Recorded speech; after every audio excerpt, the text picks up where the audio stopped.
O seu sobrenome, né, é um sobrenome histórico aqui e com um histórico socialista, né? Nós vemos que você também começou, né, apoiando Márcio Macedo, apoiando Rogério Carvalho. É uma dúvida que paira na cabeça de todos, acredito, todos os apoiadores de Bolsonaro aqui em Sergipe, é se o senhor realmente, de fato, mudou ou se está se aproveitando do nome do presidente Bolsonaro para poder fazer uma carreira política após a sua eleição. Uma das fotos você aparece com o senador Rogério Carvalho do PT, e você prefere poupá-lo, né, em suas redes sociais. Isso é verdade? O que garante, o que você pode dizer para o eleitor de direita aqui de Aracaju, que quando você for eleito prefeito você não vai ter uma nova recaída, que você quer usar o PROCON para fiscalizar o preço do aumento de material de construção. Você não acha que esse projeto conflita um pouco com o seu posicionamento, quando você diz que defende a liberdade econômica, que defende o livre mercado? Olá, estamos começando mais um Direita Sergipana News. Meu nome é Micaela e hoje estamos recebendo mais um candidato à Prefeitura de Aracaju. Nós estamos com o deputado Rodrigo Valadares, do PTB, e vamos hoje estar fazendo algumas perguntas para ele. Quais são as intenções dele para a Prefeitura de Aracaju, os planos, projetos e tudo mais, não é isso, Flávia? Exatamente, né? Era muito esperada essa entrevista porque nossos seguidores pediam, as pessoas que acompanham nosso grupo, nossas redes sociais, né? Pediam muito essa entrevista, saber do deputado Rodrigo Valadares sobre as polêmicas. Então, hoje será uma entrevista sensacional. Continue assistindo nosso programa aí, vocês não podem perder nessa entrevista de hoje. Pronto, então vamos para a primeira pergunta. Primeiramente, seja bem-vindo, candidato. O que é que levou o deputado Rodrigo Valadares a disputar a Prefeitura de Aracaju?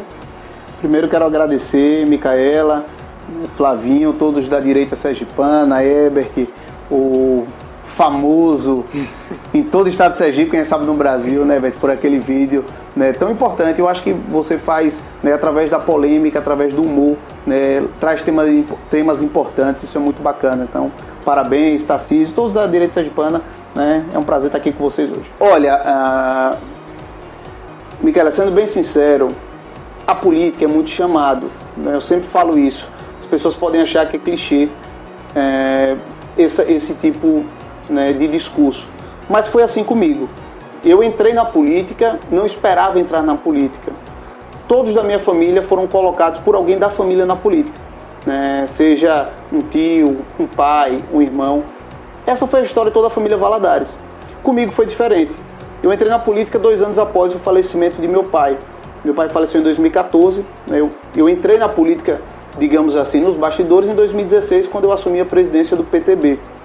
Em 2018 eu tive meu primeiro mandato, 4 anos após o falecimento de meu pai. Aí você pergunta, Rodrigo, o que é que te levou verdadeiramente para você ser candidato hoje à Prefeitura de Aracaju? Eu digo que foi o caminho que eu trilhei.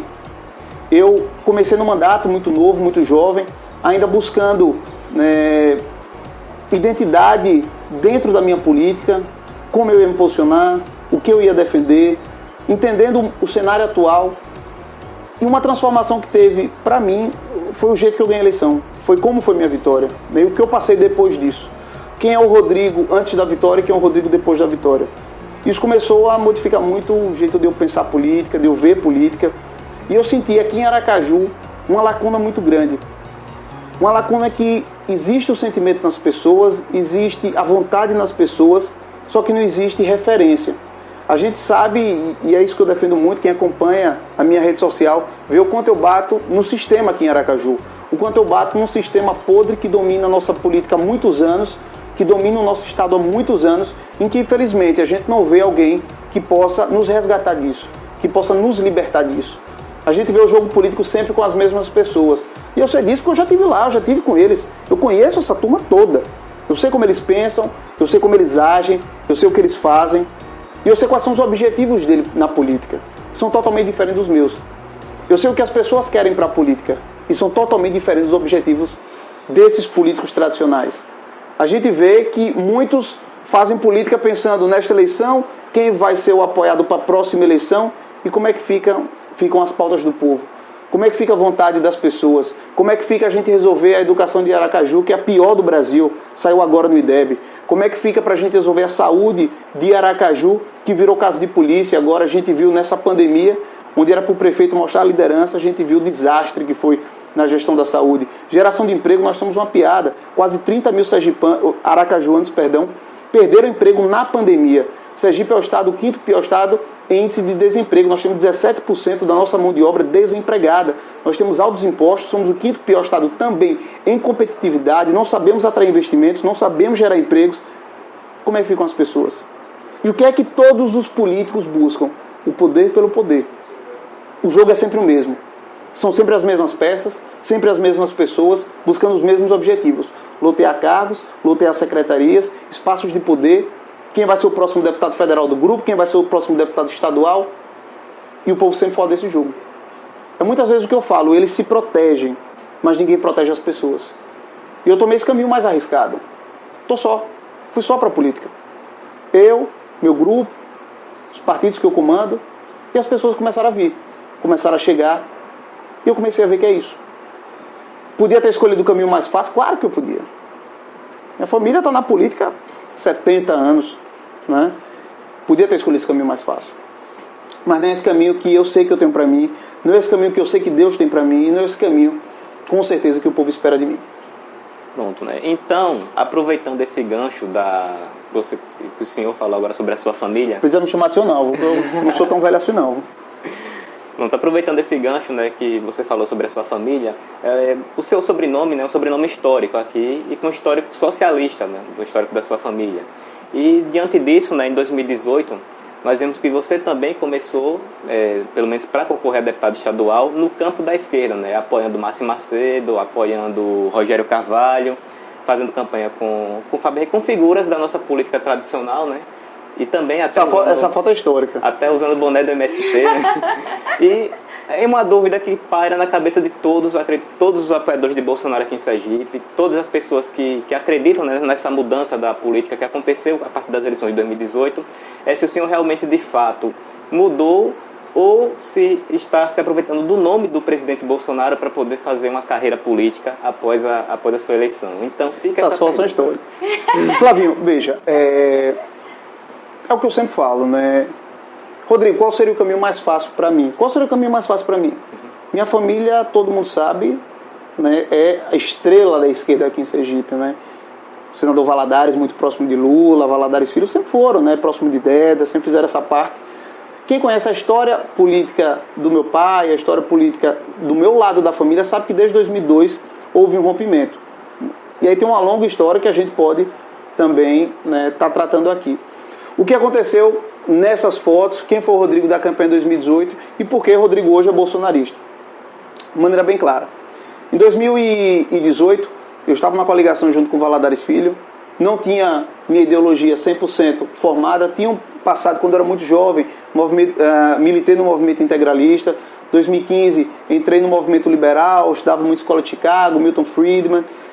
Mas quando foi na campanha de 2018, eu não estava nesse momento, eu tinha me separado, estava vivendo um momento que eu não estava sendo quem eu sou agora, sendo quem eu sempre fui, e eu fui em busca de minha campanha. E a visão que eu tinha naquela época, e hoje eu vejo o quão errado eu estava, né, eu falei até recentemente na convenção de Simão Dias, eu acho que o problema não é você errar, todo mundo vai errar, eu já errei pra caramba, acho que todo mundo aqui já errou, quem está me escutando já deve ter cometido algum erro na sua vida. Uma das frases que eu mais gosto na política é do Winston Churchill: sucesso é caminhar de fracasso em fracasso sem perder o entusiasmo. E aí a gente traduz, sucesso é caminhar de erro em erro, né, mas querer acertar. O importante não é errar, né, o importante é você buscar acertar. Depois da eleição de 2018, a minha vitória foi uma vitória muito inesperada. Eu comecei na política só, em que pese eu ter apoiado meus parentes, os Valadares, eu não tive apoio nenhum deles, eles apoiaram outro candidato, que é o Luciano Pimentel, e eu fui para minha campanha sozinho, com poucos amigos, com pessoas que quiseram me apoiar, e tá aí, né, várias pessoas que eu caminhei junto. Só uma pergunta, antes de 2018, você já tinha ideais alinhados à direita, ou você tinha um pensamento mais voltado para o socialismo? Perfeito, então, Tarcísio, eu comecei a ter um conhecimento político em 2005 para 2006. Minha família aqui estava no auge do seu poder, e existia um racha com o meu pai, com o Pedrinho Valadares, desde 2002. Quando meu pai foi candidato a deputado federal, ele estava no auge da sua vida pública, né, ele teve 65 mil votos nessa eleição, e ele perdeu a eleição porque Valadares lançou o partido sem coligar. Meu pai fez uma coligação com partidos menores e Valadares lançou o PSB sozinho. O resultado, meu pai teve 65 mil votos, perdeu as eleições. Em 2002 teve esse racha. Meu pai, né, foi trabalhar com o Dr. João, foi secretário de turismo e já teve esse racha. Tanto é que eu não convivi politicamente com minha família. Em 2006 eu comecei a me despertar para a política, entender o que era política. E eu comecei a militar no movimento integralista.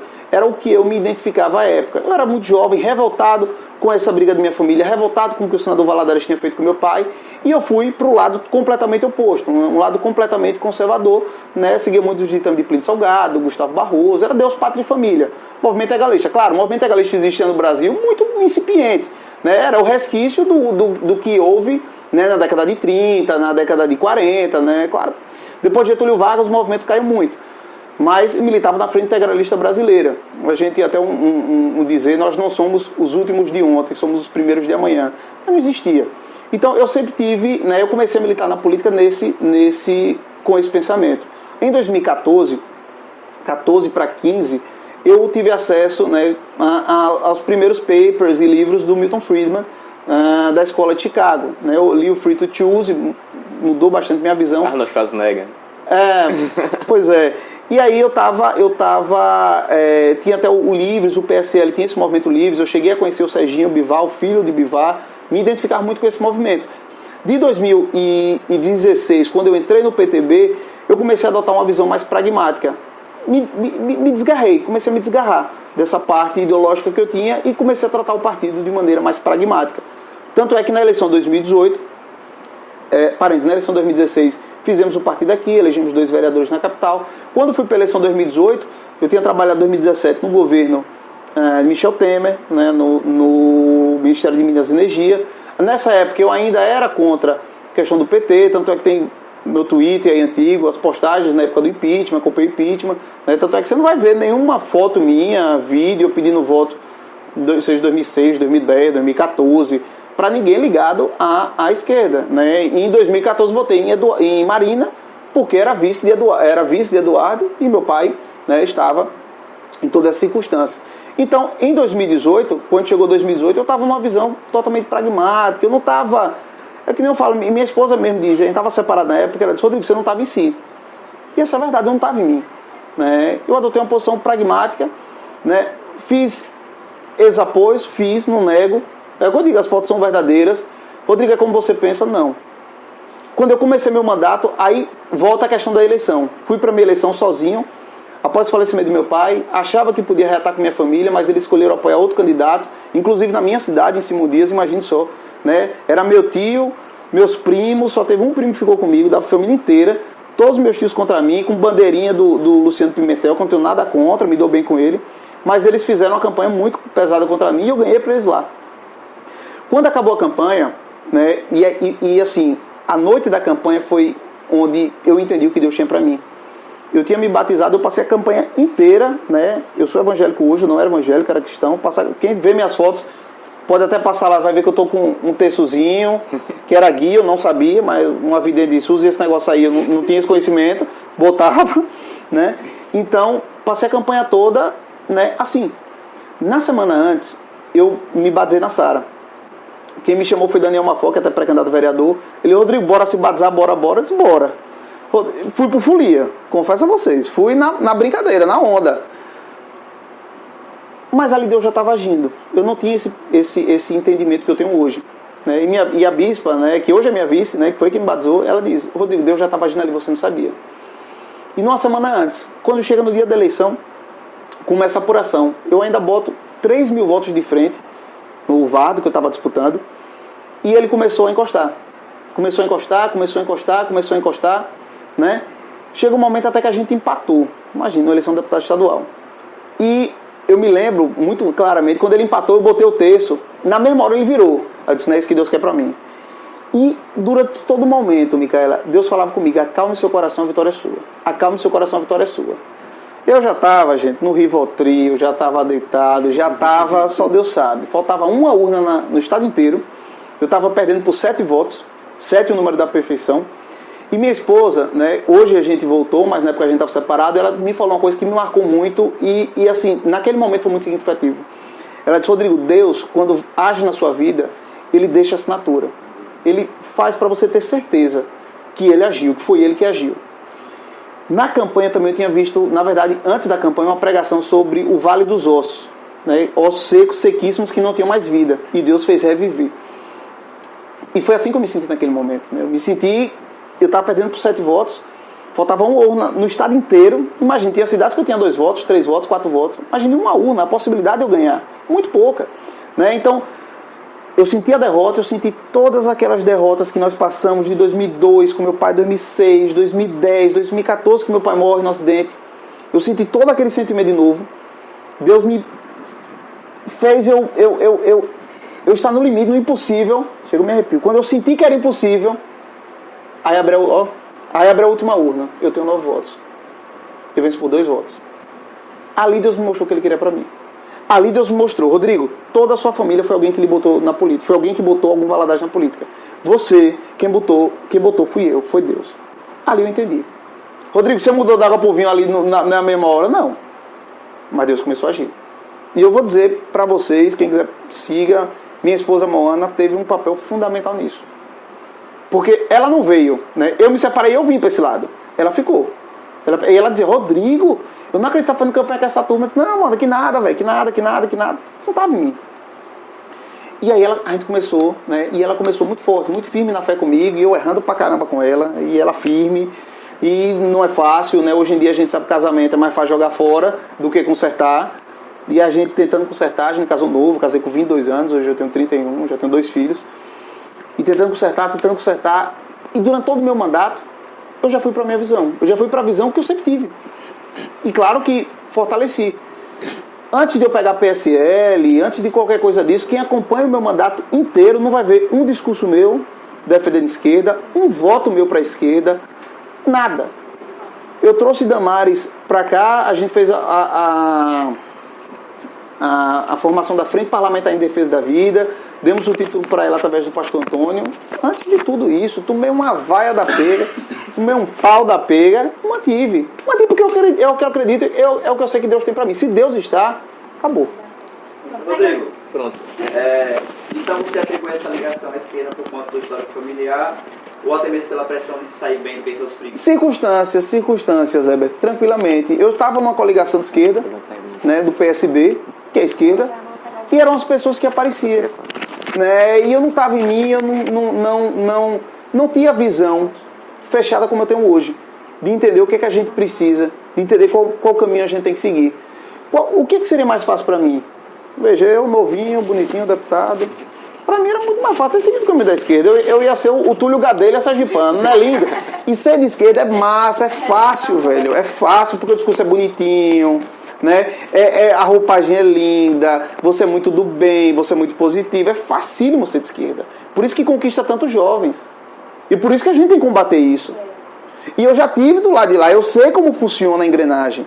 Eu sei como a máquina moe do lado de lá. Eu sei quais são os artifícios que a gente tem que usar para derrubar o lado de lá. E pode ter certeza, para um jovem é muito mais difícil ser conservador. Já tem aquela célebre frase: se você é conservador aos 20, você não tem coração. Se você é de esquerda aos 40, é que você não tem cérebro. A gente tem que fazer o de 20, ter coração e ter cérebro e ser conservador. E entender o que é melhor para a nossa gente. Né? Eu sei do lado de lá como é que o negócio moe. E eu sei quais são os desafios que nós temos, nós conservadores temos, para conquistar uma geração que está perdida.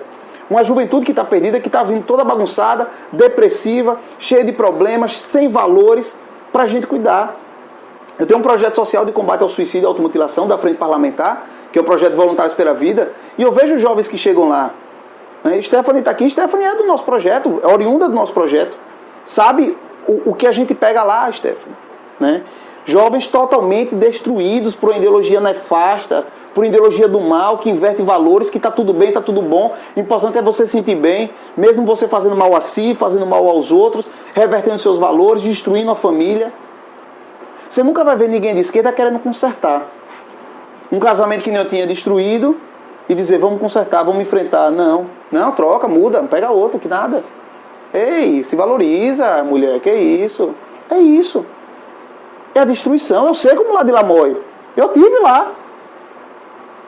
Eu sei a destruição que eles fazem na cabeça de um jovem de 14, 15 anos, que vem depois totalmente esbagaçado, sem saber qual é a sua sexualidade, sem saber quais são os seus valores, no que ele acredita, no que ele deixa de acreditar, sem referência familiar. O mesmo método que Mao Tse Tung utilizou na Revolução Cultural é utilizado hoje.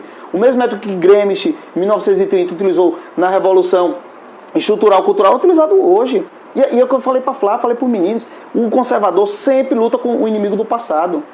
Hoje o inimigo está cada vez mais ativo. Hoje cada vez a New Left, a isentosfera, está dominando. É a Tabata Amaral, é o Rigoni, é o Alessandro, é a esquerda bonitinha de Paulo Ralph Lauren, que foi uma maconha escondida. Pronto, então, pegando o gancho desse assunto, você estava comentando como você era antes de 2018, e hoje como é a sua cabeça, mais ou menos como você pensa hoje. E você, naquelas fotos, acho que uma das fotos você aparece com o senador Rogério Carvalho do PT. E não, assim, o que a maioria das pessoas de direita hoje questionam, que o senhor nas suas redes sociais não critica muito ele. Assim, a impressão que dá é que você evita falar, no caso de Rogério, que você prefere poupá-lo, né, em suas redes sociais. Isso é verdade? É uma amizade.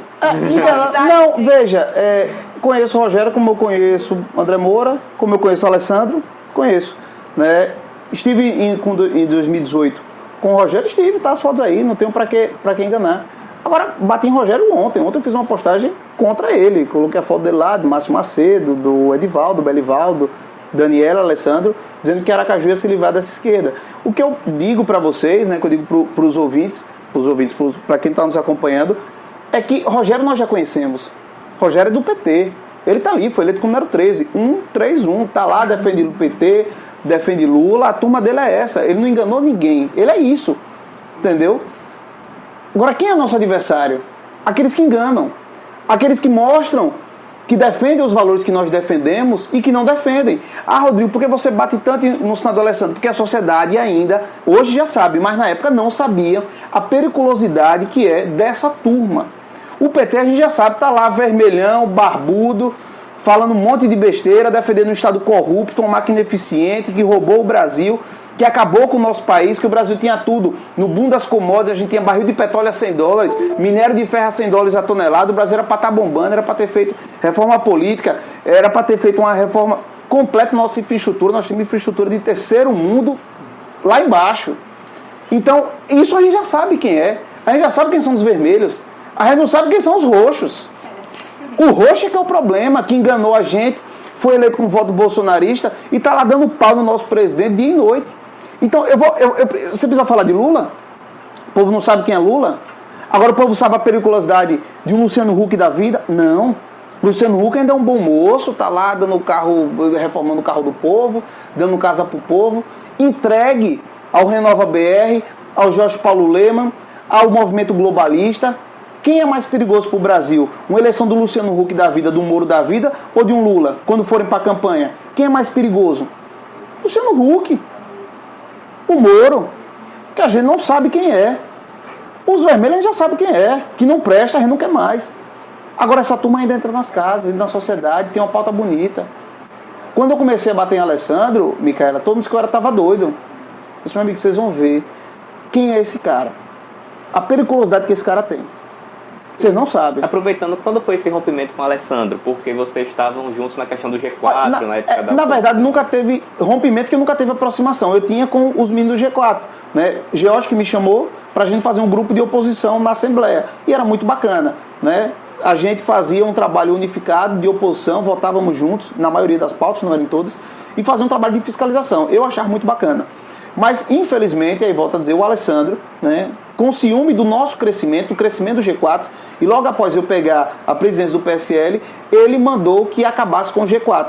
Né? Então, os deputados me procuraram, isso eu já falei em várias entrevistas, George, Kit e Samuel, falando que o senador tinha pedido para eles fazerem um gabinete compartilhado, que depois fizeram, e depois se acabaram. Ele não tem mais destaque nenhum, esses três, né, capa nós. Né? Então, acabaram com esse negócio e mandaram acabar com o G4. Eu disse, olha, eu entendi política, eu estou entendendo o que vocês querem. Mas o gancho que teve para eu começar efetivamente a eu e Alessandro ter essa cisão, eu tinha feito uma entrevista mais ou menos em junho do ano passado, talvez maio, do ano passado, que eu disse que queria ver surgir em Sergipe um bloco de centro-direita. Ainda botei o centro para deixar mais soft para eles.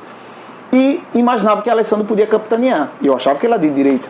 Todo mundo achava que ele era de direita, né? E aí eu tive com ele 2 vezes na vida, foi a segunda vez que eu tive com ele, inclusive na presença do atual presidente do PL, Milton. E eu disse, Alessandro, eu acho que a gente devia juntar a direita, fazer um centro-direita. Não, Rodrigo, aqui não tem negócio de direita não. Nós podemos fazer negócio de centro, mas a gente não é a favor de Bolsonaro, não é direita. Aí eu entendi, eu disse, pô, esse cara não é de direita, esse cara tá enganando o povo. Porque eu sou político, eu achava que ele era de direita. E aí ele começou a bater no presidente, começou a votar contra o presidente. Foi logo depois, quando ele teve a questão da votação das armas, que ele foi contra, né, a pauta armamentista. E aí ele começou a mostrar quem ele era. E eu comecei, no começo, eu não tinha rompido com ele, eu comecei a defender o presidente. Eu me lembro de uma postagem que ele disse que Eduardo Bolsonaro estava de rabo preso. E eu fui lá e disse que ele devia ter esse mesmo afinco, né, para defender o povo de Sergipe, que ele não defendia. E se limitava a fazer críticas infantis, levianas ao presidente, que estava fazendo um bom trabalho. Então, eu comecei a defender o presidente e ele começou a ser contra. Foi aí que a gente começou a se desentender. Mas o ápice do desentendimento foi quando eu disse que ele era um líder inseguro e não colocaria, né, um candidato competitivo para a prefeitura de Aracaju. Na época eu disse até que ele não colocaria Daniela, que eu imaginava ser competitiva. Realmente eu errei porque ele colocou ela. Mas a queimação dele e dela são tão grandes que deixou de ser competitivo na minha avaliação. Então esse foi o momento do rompimento, digamos, total. E aí eu continuei na minha, defendendo o que eu defendia e ia contra as posições dele, porque ideologicamente eu sou o oposto a ele. Então, naturalmente, os ânimos começaram a se acirrar e hoje é briga de rua, como eu digo, né? Eu e Alessandro inimigos, né, ferrenhos. Ele colocou, né, foi na Polícia Federal para tentar me calar, para tentar me parar, que não vai me calar, não vai me parar. Para mim, eu não tenho medo nenhum de policial, nem de delegado, principalmente um delegado politiqueiro, né? Alessandro nunca foi para a rua para combater marginal. Ele e Daniela atrás de Jackson Barreto, atrás de carro comissionado, como foram, né? Tiveram a boquinha deles no governo do estado, comandaram a polícia aqui no estado, deixaram nossa segurança a pior do Brasil. Sergipe, na época que Daniela e Alessandro comandavam a polícia, nossa segurança era a pior do Brasil. Então veja, eles não entendem nem do que eles dizem entender, né? Que é segurança pública. Imagine saúde, educação, geração de emprego, esporte. Não, são produtos de marketing, que a gente estava comentando. O Renova faz isso. Ele pega histórias bonitas, transforma num produto de marketing para eleger. Mas depois esses caras devem a cabeça a esses movimentos do Renova. Tanto é que você vê que votam tudo igualzinho, independente de partido, de posição, votam na pauta do Renova. Já denunciei isso, já fui para a mídia dizer, já disse o esquema de rede social que a Alessandra, através do Renova, operaram para a Alessandra se eleger, um ilustre desconhecido, mas que contaram uma história bonita. E elegem essas pessoas, mas depois essas pessoas devem a cabeça, não é o povo não, é a esses movimentos globalistas. Para encerrar essa pauta de seguir, eu queria... Me chamou a atenção que você falou que naquele período de 2018 você teve como se fosse um momento que estava fora de si, né? O que garante, o que você pode dizer para o eleitor de direita aqui de Aracaju, que quando você for eleito prefeito você não vai ter uma nova recaída, e o que garante que você, apesar dessas fotos, você é um cara que defende a pauta conservadora, a pauta de direita, por eleitor de Aracaju? Flavinho, veja, acompanhe minhas posições. Primeiro que nós no nosso partido, tanto eu quanto os candidatos que defenderem a pauta de direita, que é 90%, mas nós vamos ter um time exclusivo de bolsonaristas, vão assumir carta de compromisso que, se mudar as posições, se forem contra o presidente, o partido poderá tomar um mandato, inclusive contra mim. Agora, o que é que garante? Acompanhe minhas posições. Veja quem é o Rodrigo, meu mandato inteiro como deputado estadual. Eu não me elegi na onda Bolsonaro. Eu podia muito bem não apoiar. Eu resolvi apoiar por convicção. Muita gente se elegeu na onda e depois virou as costas. Apunhalou nosso presidente pelas costas. Eu fui o contrário. Eu estava do lado errado e vim para o lado certo. Agora teve gente que estava do lado certo e preferiu para o lado errado. O que é que vai garantir? Acompanhe minhas posições. Veja quem é o Rodrigo do começo ao fim, até o dia de hoje. Se tem algum voto meu de esquerda, se tem alguma fala minha, postagem, pronunciamento, enfim, alguma posição. Ó, Rodrigo, tá aqui, ó, isso aqui. Não, tem as fotos da campanha. O que é que tem antes ou depois disso? Nada. Então, seguimos a pauta aqui, né? Vamos falar agora sobre uma questão polêmica. Passa a falar sobre o PSL, aqui, o processo de tomada do do partido, né, que foi na época lá de 2018, o partido que o presidente Bolsonaro se elegeu.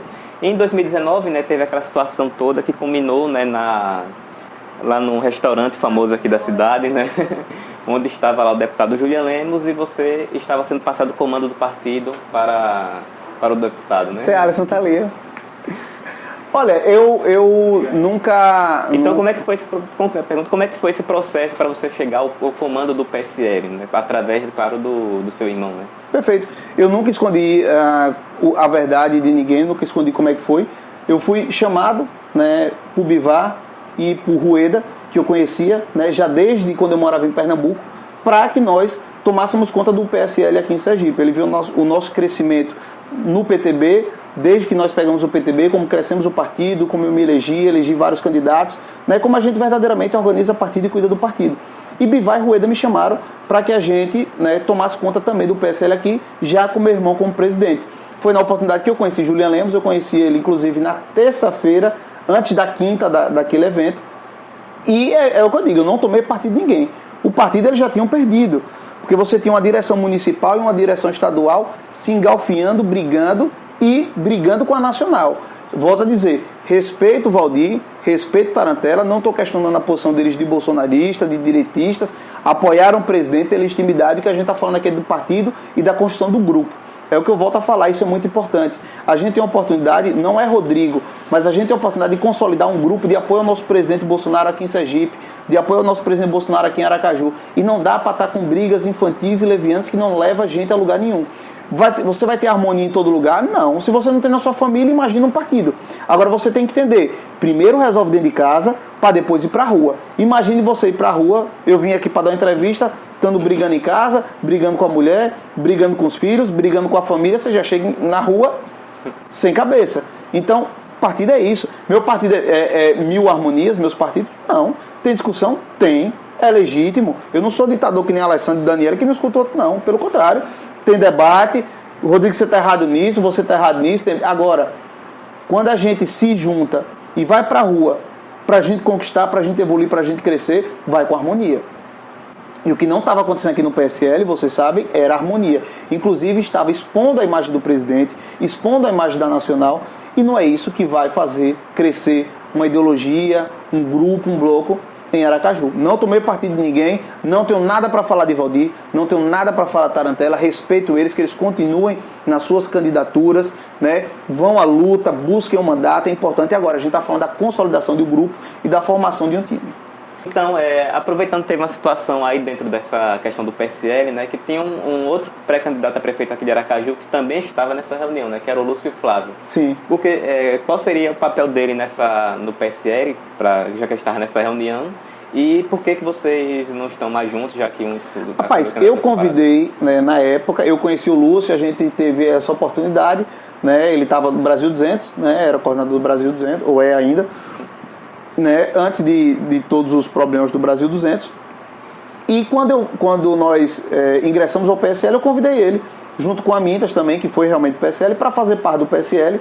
Coincidentemente, ele é da Verbo da Vida, que é a mesma igreja, a Verbo apoiou Julian Lemos lá em João Pessoa, Paraíba, né? Na Paraíba. E eu convidei o Lúcio e ele vinha para o partido, normal. Quando começou a ter a polêmica das fotos, de tudo, ele não aguentou a pressão. Aí abriu, né, foi nada contra ele, entendeu? Foi a opção dele, a gente respeita, e ele saiu, né? Mas eu que tinha convidado ele e estava tudo ok, ele ia vir pro partido, mas depois ele saiu e a gente permaneceu normal. Então, no caso, a ideia era ele ir para o partido, no caso do PSL. Eu convidei para participar da executiva e ele viria candidato a vereador à época, né? Eu que convidei. Pelo PSL. Pelo PSL. Mas aí depois, logo depois, não foi nem 2 dias que ficou, quando começou a pancadaria, eu segurei, mas aí ele preferiu seguir outro caminho. Então, veja, amiga, aí eu queria entender, né, respeito todo mundo tem direito de ser candidato, tem direito a ser candidato a prefeito, a ser candidato ao que quiser, cumprindo os requisitos constitucionais, tem direito a ser candidato. Eu queria entender como é que um candidato, como é que o seu partido está todo entranhado na prefeitura. Todo mundo sabe quem é o presidente do partido de Lúcio, é o Clóvis Silveira, a antiga raposa da política. Coincidíssimo. Já tinha o PSC na mão, né? Já teve todos os partidos na mão. Ligado a André Moura e a Edivaldo Nogueira. O genro de Clóvis Tem um CC na prefeitura, de Edivaldo Nogueira, ganha 8, 10 mil reais, negócio desse, tá? Isso é vocês pesquisarem. O Genro de Clóvis, que é o presidente do PSC. Grande parte da chapa do Avante, isso eu digo que eu conheço, tem pessoas ligadas a eles com cargos na prefeitura de Edivaldo Nogueira. O próprio Lúcio é ligadíssimo a Laércio Oliveira, que apoia Edivaldo Nogueira. Surge com a candidatura do nada, num partido, né, nacionalmente muito pequeno, e surge com a candidatura agora que é bolsonarista, que é bolsonarista, que é bolsonarista, sendo que nem a chapa dele apoia ele.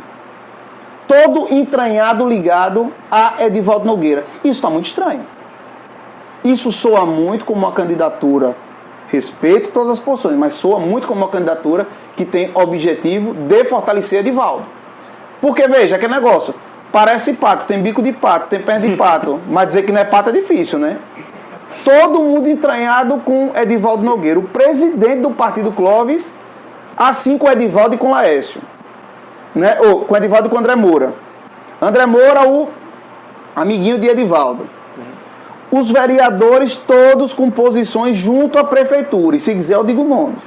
Se me rebater eu digo os nomes. Os candidatos a vereador. Nenhum apoiando o Flávio, o Lúcio. Quem é que apoia o Lúcio? É ele que diz que Bolsonaro apoia. Cadê o vídeo? Então me mostre, Lúcio, um vídeo seu de Bolsonaro lhe apoiando. Me mostre um vídeo de Damares lhe apoiando. Entendeu? Ou essa candidatura aí é para fortalecer Edivaldo? Fica a pergunta, eu acho que ele pode responder pra gente. Porque assim, parece pato, tem bico de pato, tem perna de pato, tem pena de pato. Mas vocês estão dizendo que não é pato, não tem que ver, né? É, até um dos motivos, né, que inclusive nós nos afastamos do Lúcio lá na época porque ele assumia compromissos que depois não cumpria, né? Então fica difícil você confiar na pessoa que um dia... Porque foi uma candidatura, Flávio, assim, do nada. Uhum. Do nada. Não foi construída, não foi debatida, nem o grupo foi construído em torno disso. Né? Porque qual é o natural quando você quer ser candidato? Você conversar. Você busca um partido que vai fazer sua candidatura, você busca formar uma chapa que vai lhe apoiar.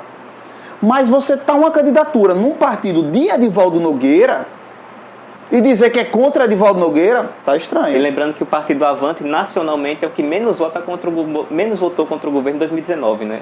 Até atrás do PSOL, ou seja, o PSOL votou mais com o governo Bolsonaro do que o partido do Avante. Então, tá muito estranho isso. Isso está muito estranho. Agora respeito, né? E o povo que julgue. Né? Eu acho que todo mundo tem direito.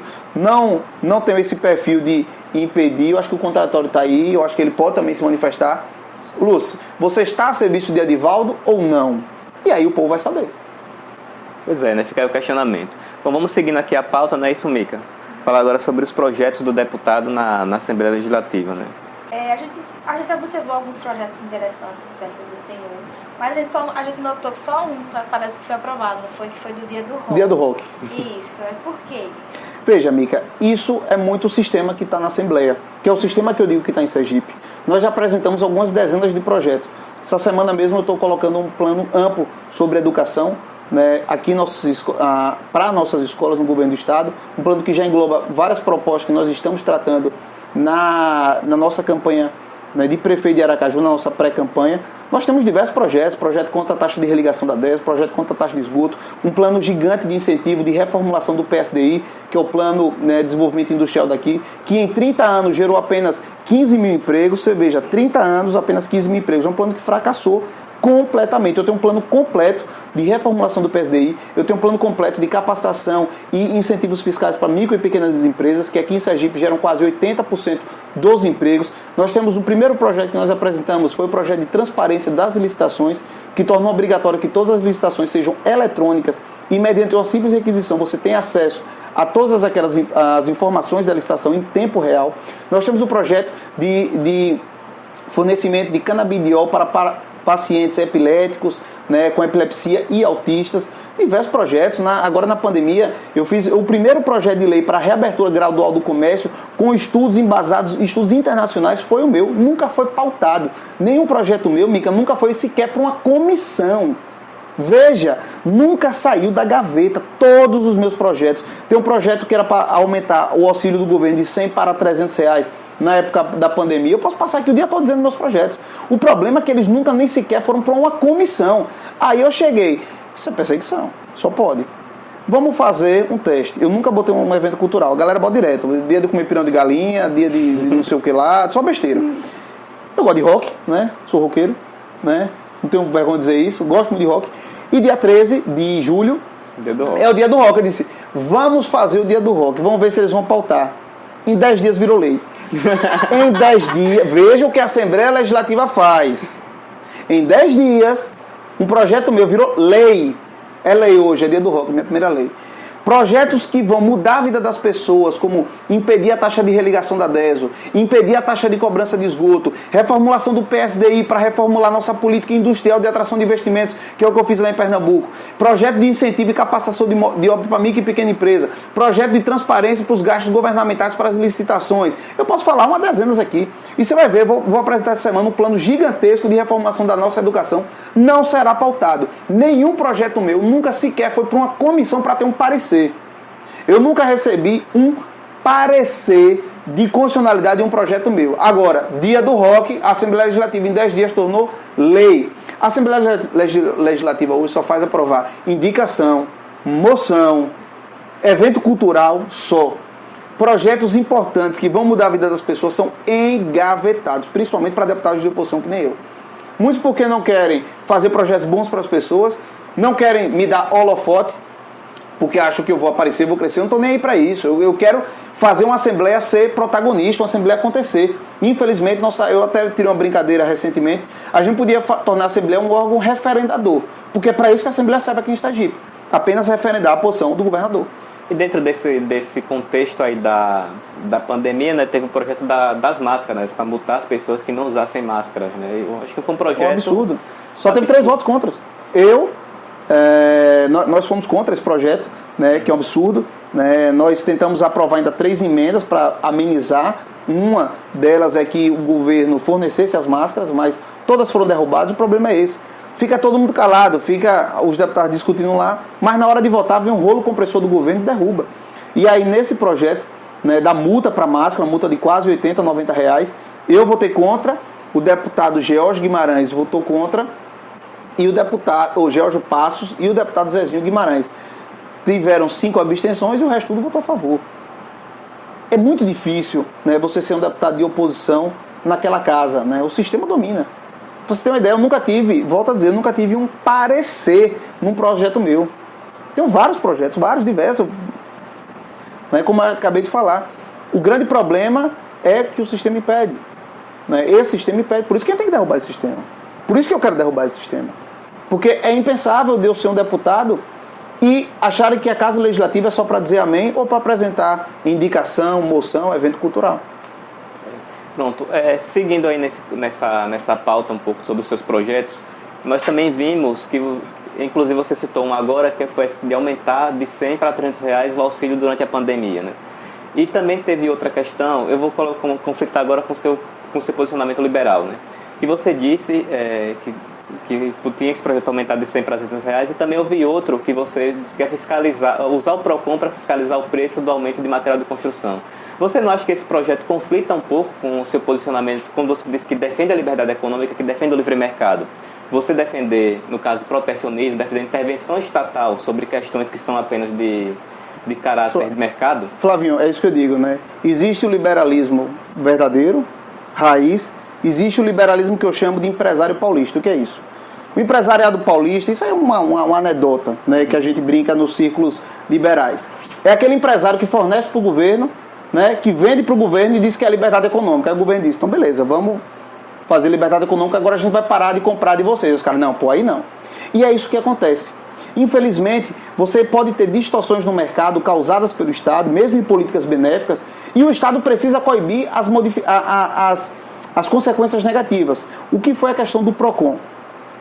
O Estado teve uma política, né, que distorceu o mercado naquela situação, que é o auxílio emergencial, que foi uma política positiva. Porém, como toda injeção de capital, você tem a distorção econômica. Se você não cuidar, você vai gerar inflação, você vai gerar políticas inflacionárias. Você pode injetar através de dar o dinheiro, como deram, né? Você fazer um auxílio emergencial, através de subsidiar juros e subsidiar taxas bancárias, ou você pode dar BITS mesmo, você dá o BITS lá, o dinheiro para os bancos para ele fazerem programas habitacionais, de investimento. Mas isso gera distorções econômicas. Ou seja, com o aumento do capital circulante, principalmente nas classes baixas, você gerou um aumento da demanda irreal. O que é que eu volto a dizer? Não é que as pessoas não tinham uma demanda, tinham uma demanda, porém elas começaram a ter o capital. Se você tem um preço aumentado acima dos valores normais por uma distorção do mercado causada pelo Estado, que veja, não foi o livre mercado que causou essa distorção, foi uma política estatal. Então, se você não cuidar, você vai ter uma inflação muito acima do mercado e aí aquele dinheiro perde o poder de compra. Então, se o Estado foi que criou aquela distorção, cabe o Estado coibir os efeitos danosos daquela distorção. É isso que eu digo, é livre mercado aonde? É livre mercado só na ponta, não é livre mercado na causa, é só livre mercado na consequência? Isso é uma loucura.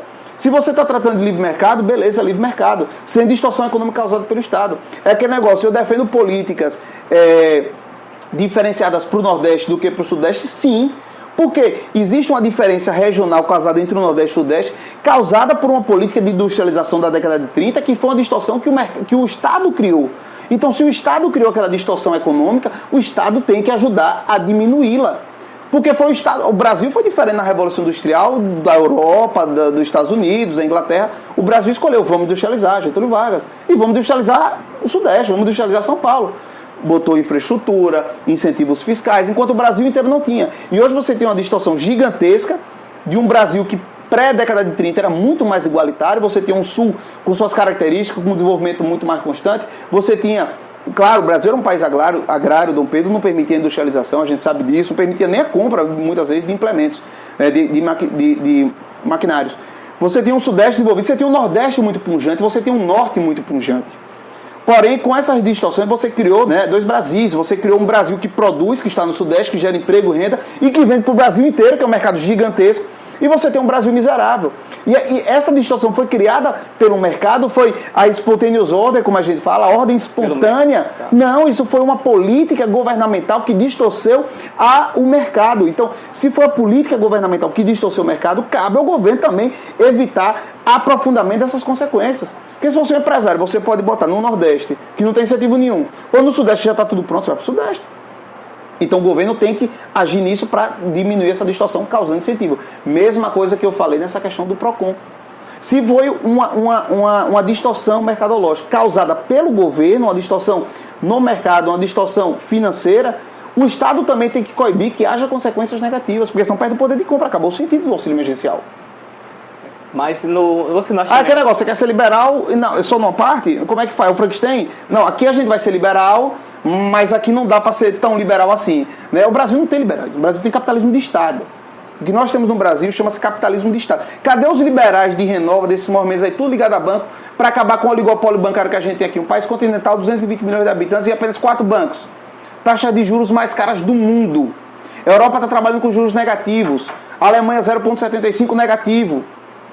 Você empresta dinheiro, o governo vai lhe pagar menos, pela segurança bancária que tem.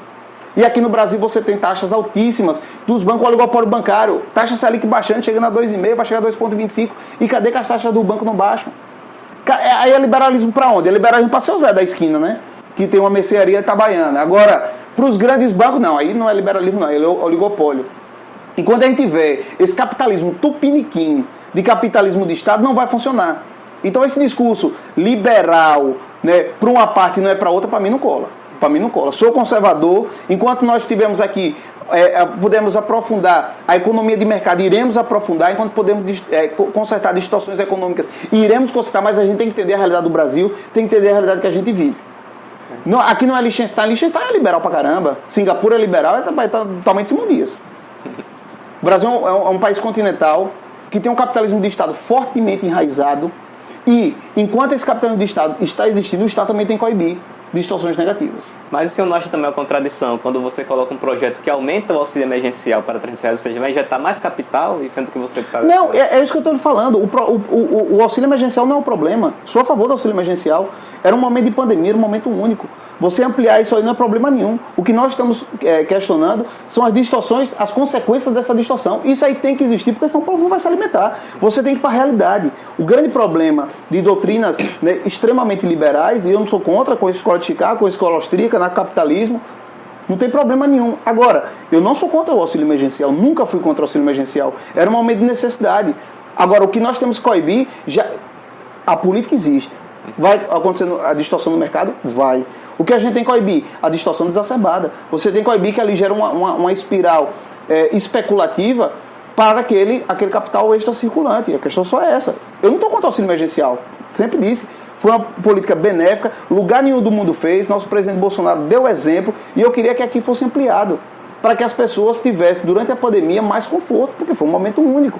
A gente não está falando, né, de algo que seria para sempre, é algo para o momento. Entendeu? Agora, você constatar um fato, a gente não é Alice no País das Maravilhas, né? Vai acontecer distorção no mercado? Vai. Aumenta o capital circulante, ponto. Quando você baixa a taxa de juros para programas habitacionais, ocorre distorção no mercado? Sim. Você sabe disso? Sabe. E o que é que você vai fazer? É necessário fazer. Então, é isso que eu digo. É esse liberalismo Frankenstein que não dá. Ah, você quer ser liberal para... eu vou dizer, para ser o Zé da esquina.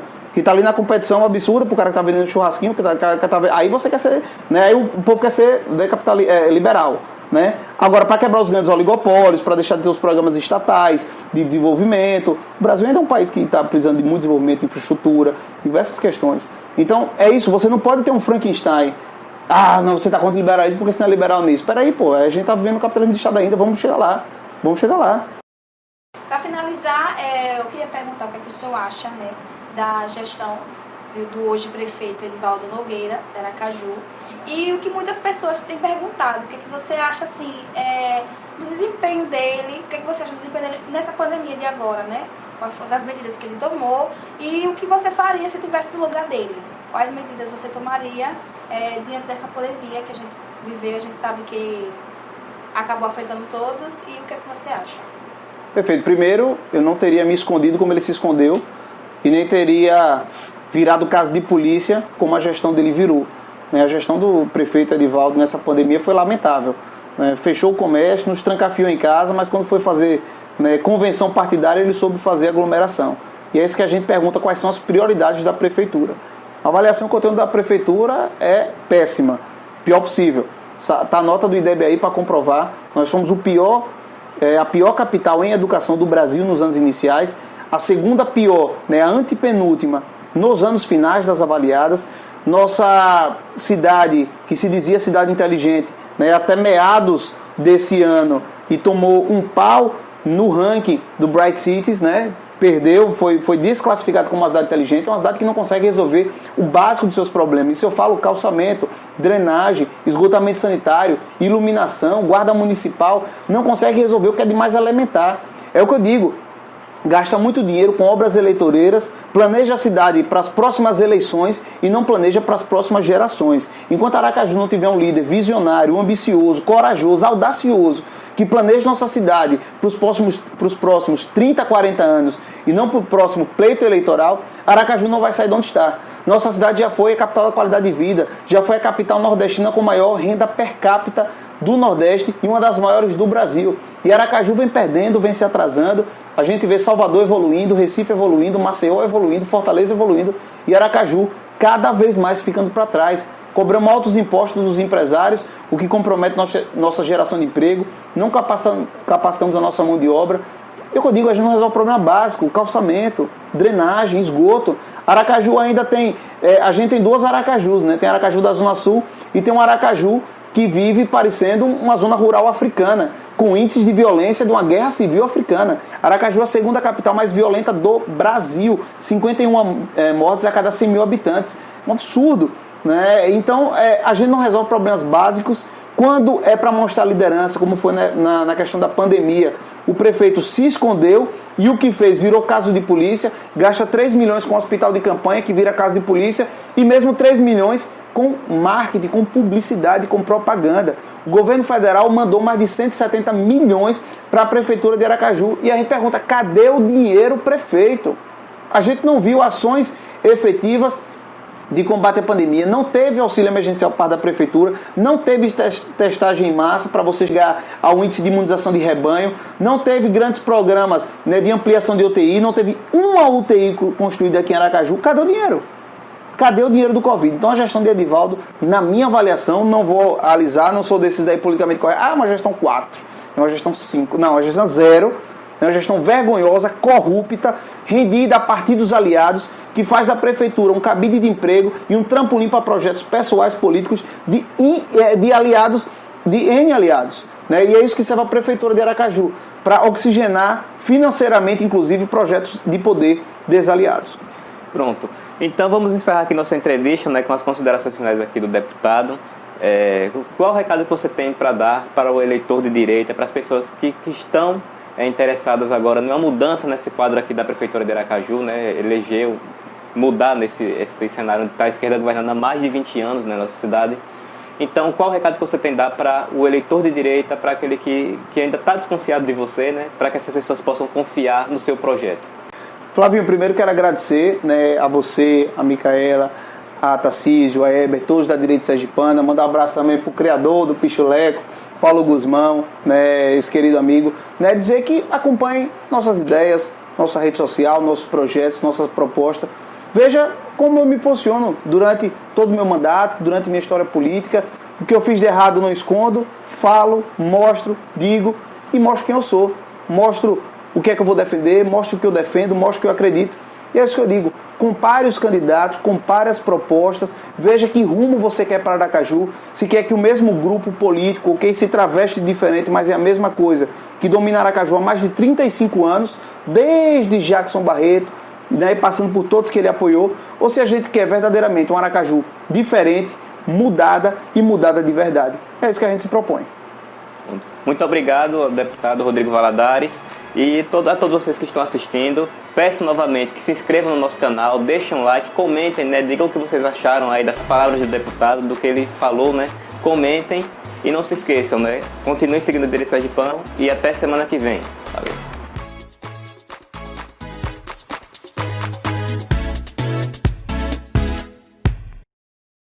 Começando mais um Direito Sergipano News. E hoje... Bora. De novo. Relaxa.